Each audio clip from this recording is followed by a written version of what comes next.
जहाँ तक औरत मार्च की बात है तो वो ऐसे है सूरत हाल इस वक्त पाकिस्तान की, अगर स्टेटिस्टिकली बात की जाए तो इस वक्त 80 to 85% ऑफ जो आपकी फ़ीमेल्स हैं वो किसी ना किसी तरीके से वायलेंस का शिकार हैं। जिस्मानी तशद्दुद हो सकता है वो, या ज़हनी तशद्दुद, लेकिन आपके माशरे में इस वक्त ये मसला है। आप स्टेटिस्टिक्स को छोड़ें, आप किसी भी पब्लिक प्लेस पे जाएं, पब्लिक सेफ़्टी की अगर हम बात करें तो जिस तरीके से आदमियों के लिए सेफ़्टी है, उनको पता है कि वो रात को निकलें, सुबह के टाइम निकलें तो कोई ऐसा मसला नहीं है, उस तरीके से हमने औरतों को वो सिक्योरिटी फ़राहम नहीं की हुई। घरों में, बाहर पब्लिक स्पेसेस में जहाँ तक वायलेंस की बात है, फ़िज़िकल वायलेंस, एसिड अटैक्स उठा के देखें, रेप केसेस देखें, हरासमेंट केसेस देखें, फ़ीमेल्स के साथ जो ऐसे केसेस हैं वो कहीं ज़्यादा हैं मुकाबले में जितने मर्दों के साथ हो रहे हैं। तो इसी वजह से औरत मार्च की गई है। और इस साल जो है थीम मार्च का वो है सेहत के मसाइल, यानी औरतों की सेहत से रिलेटेड जो इश्यूज़ क्रिएट हो चुके हुए हैं इन मसलहात की वजह से। कहने की बात यह है कि देखें, इदारे खड़ा कर देना और उसके बाद जो इम्प्लीमेंटेशन है, यानी प्रैक्टिकली वो किस तरीके से प्ले आउट करती है चीज़।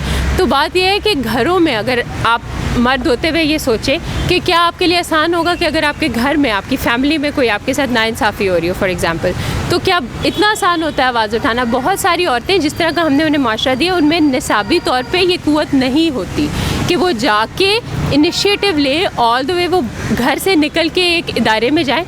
इसके अलावा अगर आप फैक्चुअल बात करें हम, तो आपको पता है कहीं रेप विक्टिम्स जो हैं जब वो पुलिस स्टेशन में कंप्लेन करने जाती हैं तो पुलिस वाले जो हैं वो उनके साथ दोबारा ज़्यादती करते हैं क्योंकि वो उसके बाद बिल्कुल इस काबिल नहीं रहती।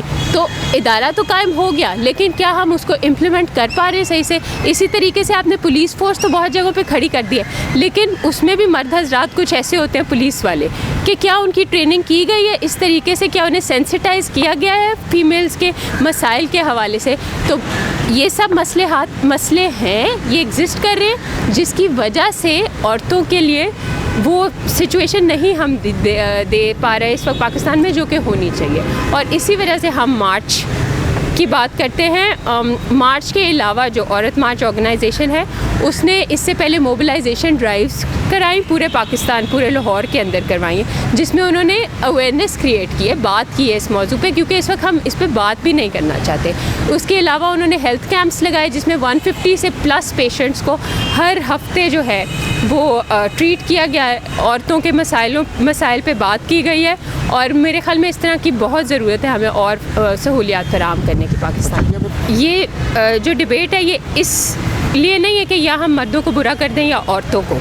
औरतें जो आवाज़ उठा रही हैं वो मर्दों के हकूक़ के लिए भी है। औरत मार्च के ही मंशूर में ये भी शामिल है कि जो आपकी इकोनॉमिक इनजस्टिस है, यानी तबकाती फ़र्क जो है, इसको ख़त्म किया जाए। इतना ज़्यादा गैप नहीं होना चाहिए, इकोनॉमिक इनजस्टिस नहीं होना चाहिए। इसके अलावा वो ट्रांसजेंडर राइट्स के लिए भी बात कर रही हैं। और जहाँ तक औरतों के अपने हरकत की बात है तो वो एक सेपरेट डिबेट है, लेकिन इस वक्त मैं सोसाइटी के हवाले से बात कर रही हूँ, माशरती लिहाज से बात कर रही हूँ कि वो सहूलियात फ़राहम नहीं हैं औरतों को जो हमने माशरा जिस तरह का आदमियों को दिया है।